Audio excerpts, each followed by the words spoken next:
Lion. Focus on a film star. Lion is perhaps one of the most famous of the early locomotives and an incredible survivor of the period. She has become a star of the screen, most famously in the Titfield Thunderbolt. This film examines Lion in detail, discovering what made her such an exciting locomotive and how she fitted into early Victorian locomotive development. Lion is perhaps one of the most familiar of the early railway locomotives, second only to Stephenson's rocket. Here she stands in Manchester's Museum of Science and Industry, proudly displaying the craftsmanship of a bygone age. The locomotive was built in 1838 by Todd, Kitson and Laird for use on the newly built Liverpool and Manchester Railway. Lion was thus part of a generation of locomotives helping to further the cause of intercity rail travel. The Liverpool and Manchester was the world's first intercity railway link, opening in 1830 to great public excitement and anxiety.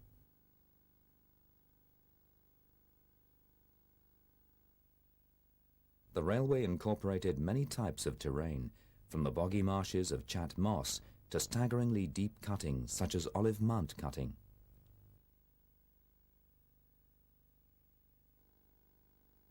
The constructors also needed to create huge man-made structures to bridge vast depressions in the landscape. Sankey Viaduct, pictured here, is one such example. Mike Lee met up with historian Dr. Michael Bailey at the site of the old Liverpool Road station in Manchester for a tour of the site. So this is where you would come to buy a ticket? Yes, for first-class passengers. They were very segregated. First and second-class passengers would not mix, but they would come through from their carriages outside in the street, through the door, come into here, and then they would book their tickets here at the desk. We're not entirely sure that this was exactly how it was laid out in 1830, but it's a pretty good representation of how the passengers would have booked their tickets. Then afterwards, of course, they would have gone up the stairs, up to the waiting room on the first floor, which is on the same level as the railway line, and they would have waited to have been called to board the train. So a very similar process to today, but no Aptis machines and probably a quill pen. Yes, exactly so. In fact, the tickets weren't pre-prepared. They all had to be laboriously written out. It must have taken quite a long time. Right. And of course the class system reigns. Very much so. Oh yes, first and second class never mixed. So this is actually the Liverpool Road station of 1830. I know this particular bit here is a bit later, but this is where you would have arrived from Liverpool by train at the opening of the Liverpool-Manchester Railway. That's right, yes, exactly. This is the 1830 station, and on the other side we've got the 1830 warehouse. Not only was the railway built for carrying goods, but also for carrying passengers. Numbers of passengers were far outstripped all that they expected, so it was quite remarkable, the latent demand for travel that there was at that time. But the amount of goods was really very impressive. They brought the cotton in that had been shipped in through the port of Liverpool. The cotton goods were being exported in the reverse order. Foodstuffs, barrels and crates and that sort of thing were also brought in. So it was a remarkable change in the whole way of transport of people and goods. It must have actually transformed the whole economic existence of both Manchester and Liverpool. And of course it's 175 years ago, I think, this year, isn't it? That's right. We are celebrating that 175th anniversary here at the museum over 4 days in September, between the 15th and the 18th.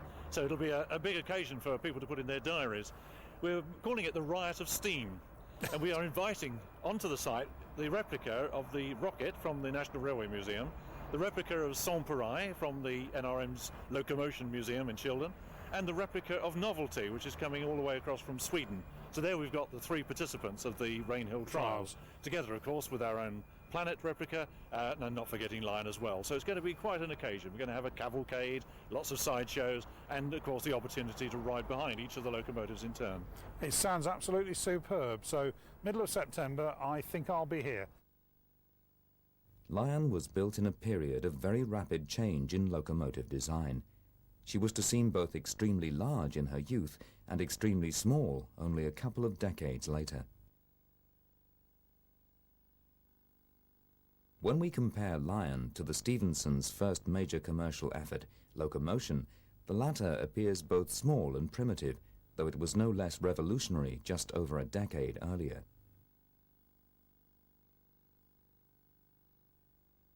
both Saint-Péray and Rocket were also outclassed by the new level of modernity that Lion offered. The position of the valve gear and cylinders perhaps affording the most dramatic visual change. There was, as with most design development, however, a degree of continuity with the past. Wooden cladding on the boiler, tall chimneys and open cabs still remained an important feature of locomotives at this time. These two views of a contemporary design, known as copper knobs, demonstrate the still primitive working conditions offered to footplate crews. Lion was designed to be what was known as a luggage engine. This meant she was suitable for hauling light goods and passengers, though she was capable of pulling up to 100 tons. Lion was developed from the Stephenson's Planet design of locomotive, with some important modifications. She had 3 axles. Even though the third was merely a trailing axle, it allowed the room for a longer boiler and larger firebox. Inevitably, this made Lion more powerful, helping the Liverpool and Manchester Railway to develop their operations. The smoke box is relatively simple in design, with crudely designed doors that provide an inadequate vacuum. The smokebox tubes, exhaust, and tops of the inside cylinders, similar to those of Planet, can be seen in this view. Early buffers were stuffed with horsehair, providing a little primitive cushioning. Thanks to the extra room afforded by the third axle, Lion's boiler is able to be relatively substantial and of course was multi-tubular as standard. Here she carries her nameplate proudly. Crank axles, such a vital part of the moving mechanism of the locomotive, were in fact extremely prone to failures in the early days of steam. They were difficult to forge and machine to sufficient strength to withstand the dynamic forces of a locomotive going along the track. In the 1840s, attempts were made to avoid the problem by redesigning frames or by using outside cylinders. The Haycock firebox, a classic piece of 1830s locomotive design, is also an interesting feature of Lion. It was tasked with capturing steam that was not too wet, so that water did not end up in the cylinders, causing the engine to prime. It was effectively a firebox-dome combination. The footplate on Lion is spacious, with the Haycock firebox giving extra height, if not protection. Even at this stage of development, after water gauges had been accepted into locomotive design, tricocks was still viewed as the fail-safe method for checking how much water was in the boiler. The Titfield Thunderbolt, one of the most popular Ealing Studios comedies of the 1950s, starred the now aging Lion. Nonetheless, the locomotive gave a splendid performance to the acclaim of many rail enthusiasts. Ivor Peters was able to capture some moments of the filming in the images shown here.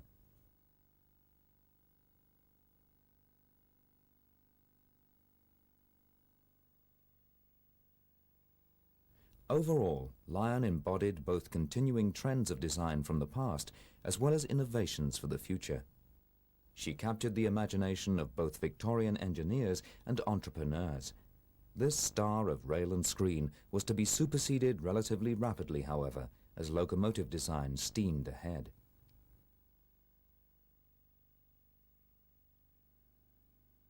LMSR Centenary. The LMS celebrated its 100th anniversary in 1938 and featured Lion as a star exhibit. At Euston Station, she had the privilege of taking onto her footplate the company's chairman, Sir Josiah Stamp. The most modern of LMS steam locomotives also took part, namely the Duchess Pacific, Duchess of Gloucester. All schoolboys, of course, go in for model railways, so they should be interested in the LMS Centenary. The Lion, itself 100 years old, gets steam up at Euston. In the driving cab are Lord Stamp, chairman of the LMS, the Mayor of St Pancras and the Lord Mayor of Birmingham. The line started as the London to Birmingham Railway, driven by poodles or beavers. Men were men in those days.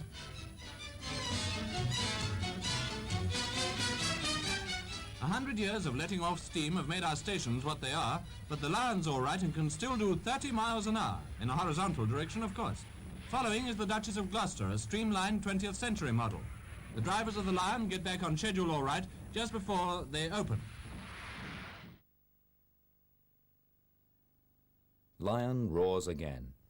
In this film, driver Shaw and fireman Evans take Lion on a special run from Rugby to Dunchurch in 1961.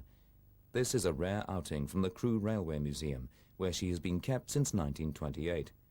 Despite being 123 years old, she still seems eager to steam on the 3-mile run.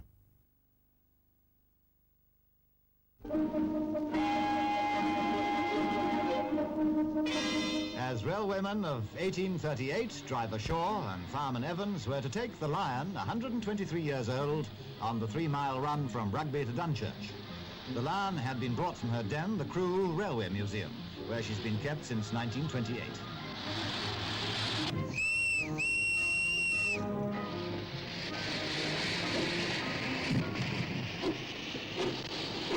After such a long rest, she seems pretty eager to be on the move again.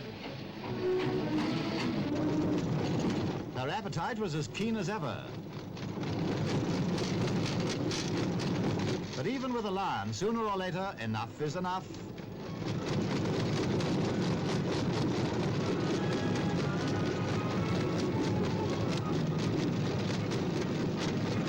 This was not her only outing, though.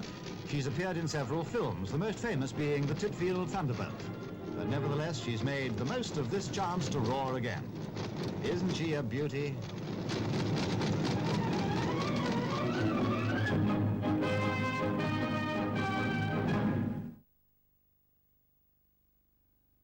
Marshalling at Temple Mills. Temple Mills Marshalling was built north of the Great Eastern Railway's East London focal point at Stratford on Hackney Marshes adjacent to the River Lee. As part of the British Railways plan for modernised freight handling, it was a hump yard designed to deal with traffic from all over East Anglia and further afield. This film, taken in the late 50s or early 60s, despite its variable quality, shows the yard in operation during the changeover from steam to diesel and provides a fascinating insight into the operation of a marshalling yard when varied wagon load traffic was still at its height.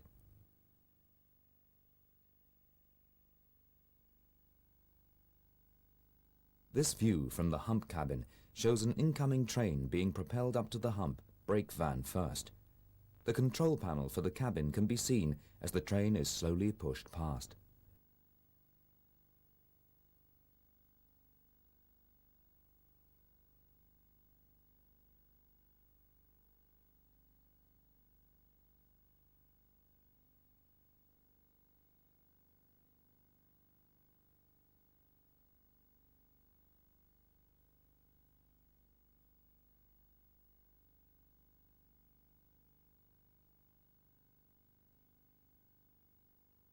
Three Continental ferry vans are uncoupled and run down past the yard control tower. They are switched to the relevant siding and slowed by the wagon retarders, controlled from the tower.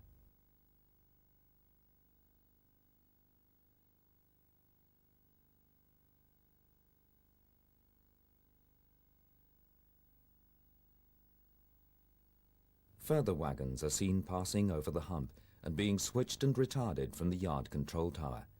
The rapidity with which the points are reset shows how fast these operations were, and without the dangerous exposure of shunters to moving wagons. This close-up of the retarder shows the dramatic reduction in wagon speed. The clamping action of the retarder can be seen as unusually a long wheel-based carriage passes, which could cause problems on sharply graded humps.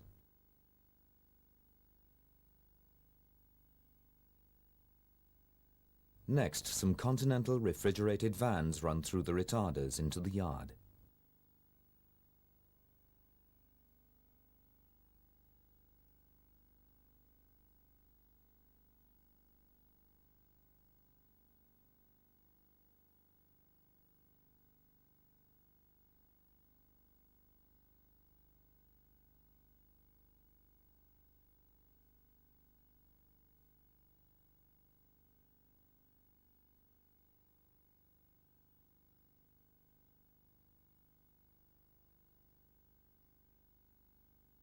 A better view of a hump control cabin is obtained as another train is propelled up to its summit, where a shunter is uncoupling the wagons as required.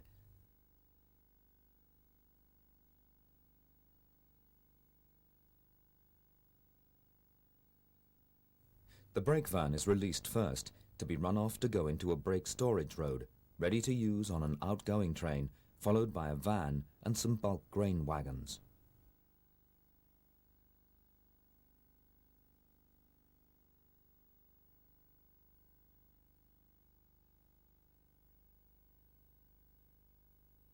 From near the yard control tower, the layout of the retarders and points can be seen more clearly as yet another rake of wagons passes down the gradient and is slowed into the yard.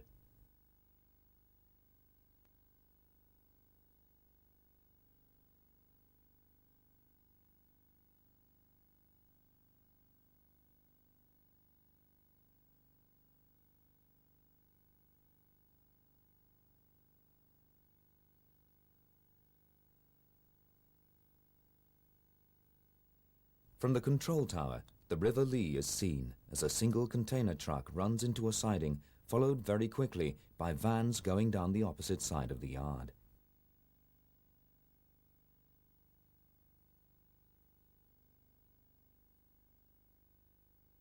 This view shows the full extent of the sidings.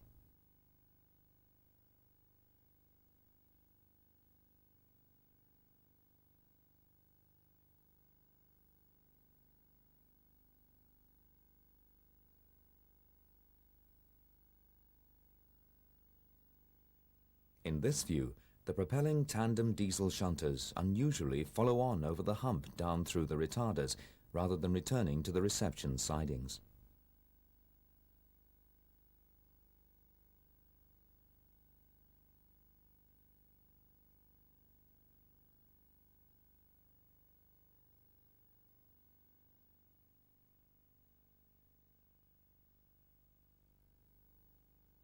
The control panel in the yard tower shows the operator working the points and retarders under his control, a much easier method than the old manual point operating levers.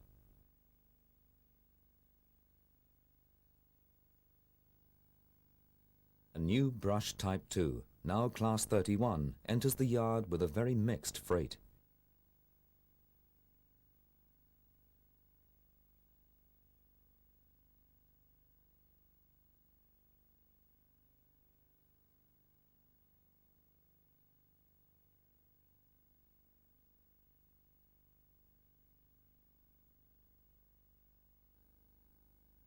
Viewed from the hump, the vast numbers of 16-ton steel mineral wagons and the scale of the yard can be seen.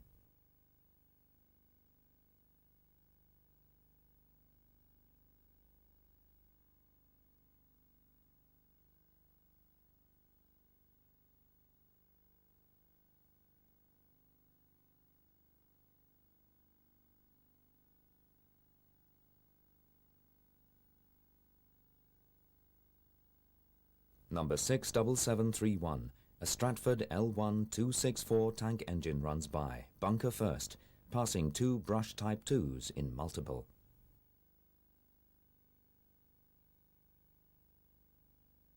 A short steam-hauled freight train passes by, tender first, on the line adjacent to the River Lee.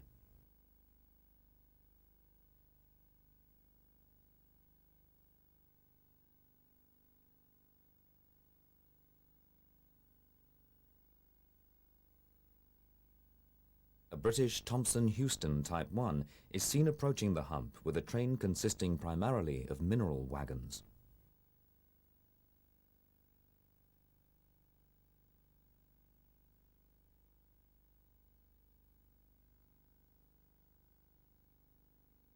A Northern British Type 1 awaits the guard's instructions before the train departs from the yard as more wagons run down from the hump.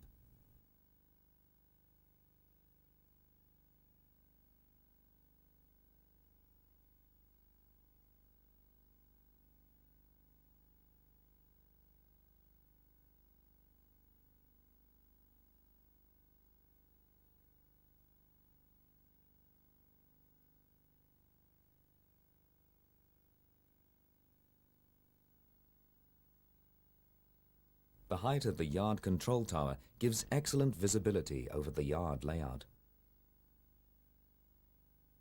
The hump control cabin was much smaller.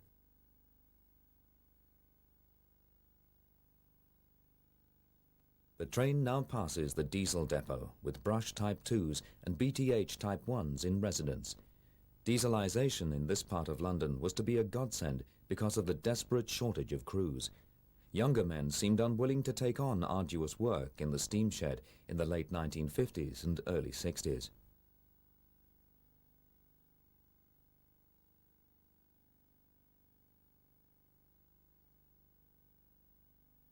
Finally, the train passes the yard reception sidings and tandem diesel shunters before negotiating the area's complex of junctions and crossing over the lee navigation.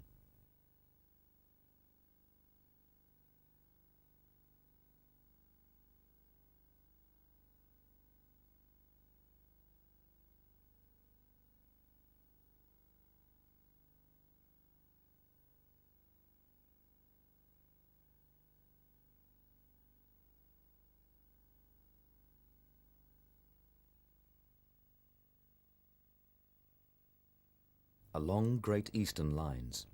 In pre-nationalisation days, the lines of the former Great Eastern were too restricted for large passenger engines.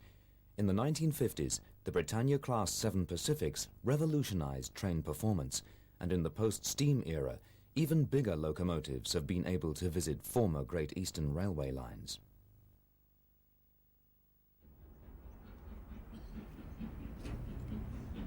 Having just departed from Liverpool Street, number 61264 recreates the 1950s on the 1 in 70 climb of Bethnal Green Bank and heads out of the capital for East Anglia.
British Railways sole Class 8 Pacific, number 7100, Duke of Gloucester, makes a vigorous departure from Bishop Stortford on the Cambridge line.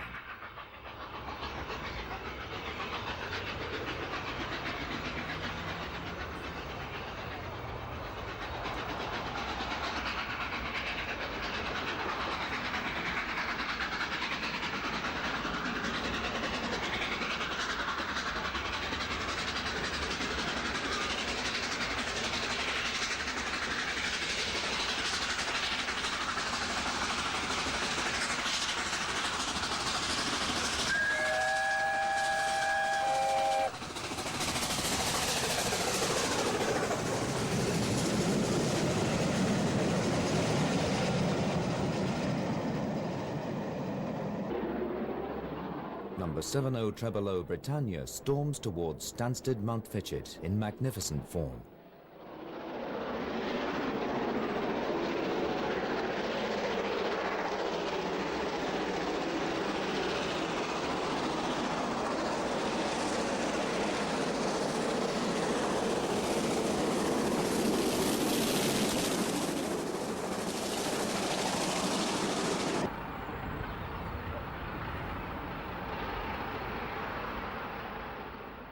Duke of Gloucester passes Stansted Mount Fitchett and the airport line junction at speed.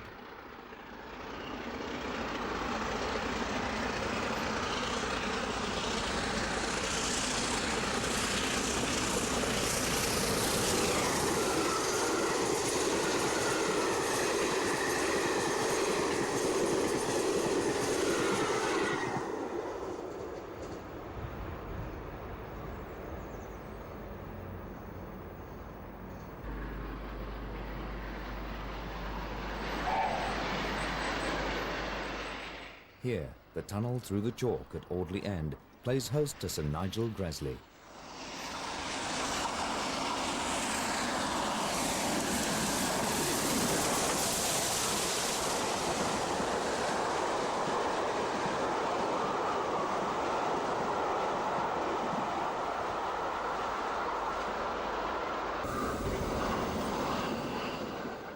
Near Streatham Mere, Fenland does have gradients.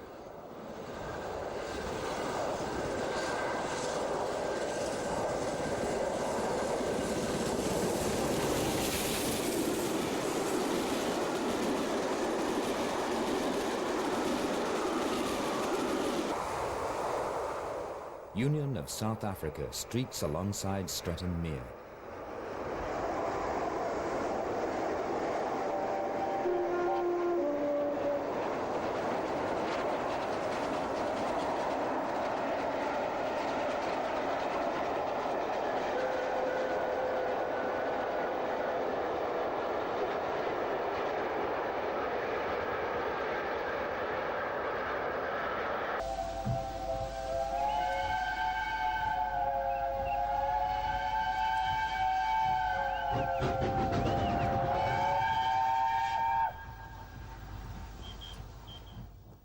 In the heart of Fenland, Britannia makes an impatient departure from Ely Station.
B1612264 crosses a typical fen landscape with a distant view of Ely's superb cathedral.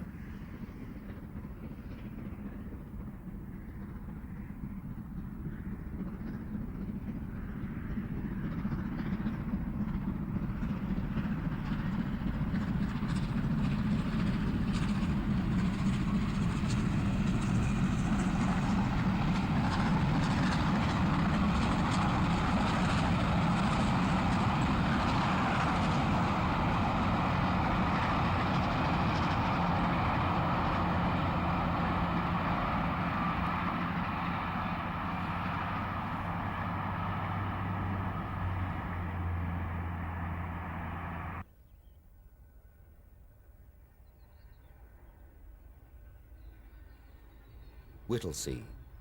Between Peterborough and March, a typical example of Eastern motive power, B1 number 61364, passes through the station.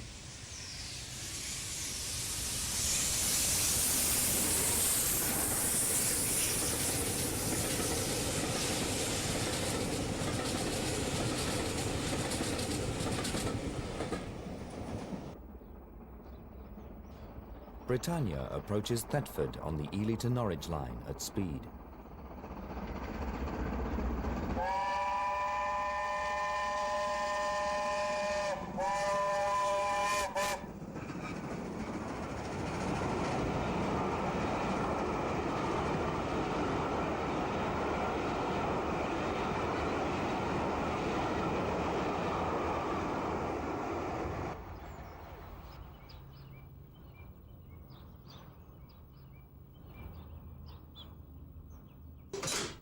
Thetford still boasts much traditional railway equipment and uses semaphore signalling from a fine Great Eastern box.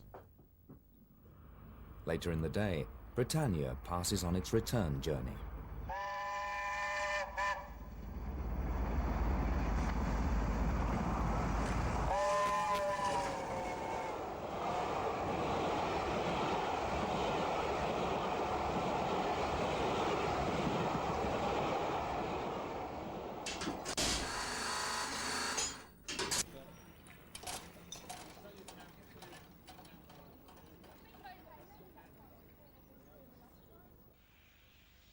At Wyndham, Britannia draws to a stand in the station before departing towards Ely.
Britannia draws its empty stock out of the yard at Bury St Edmunds on the Cambridge to Ipswich line to draw into the station.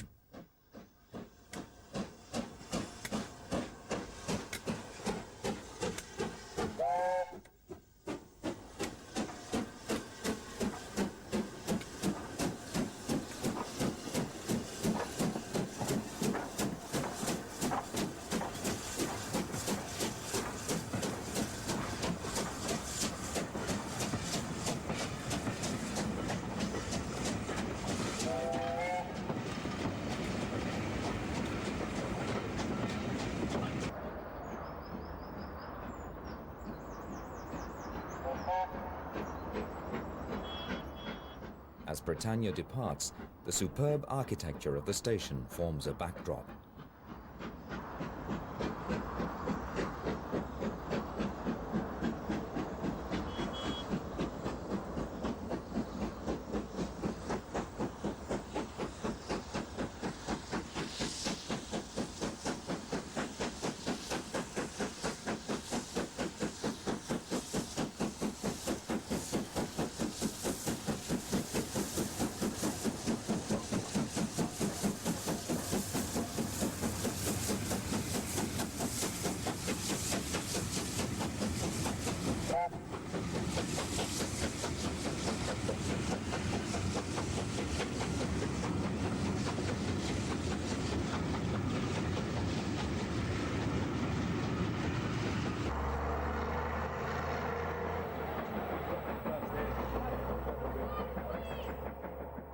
A more distant view reveals more of the station, the sugar beet refinery and giant grain elevators, before Britannia gets into her stride.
I was 5 and he was 6. We rode on horses made of sticks.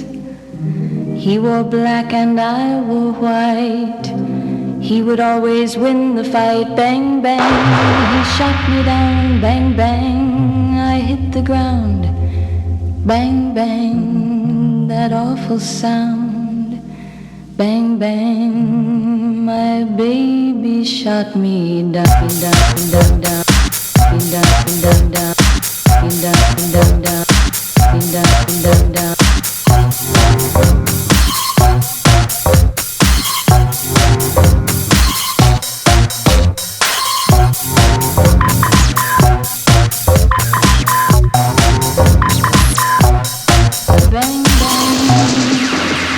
I shot you down, bang, bang. You hit the ground, bang, bang. That awful sound, bang, bang.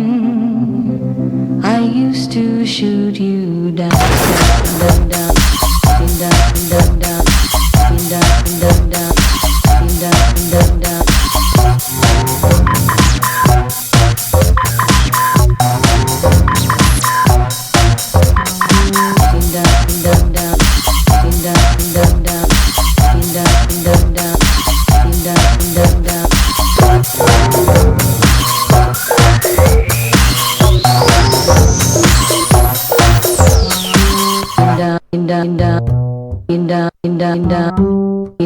My baby shot me down.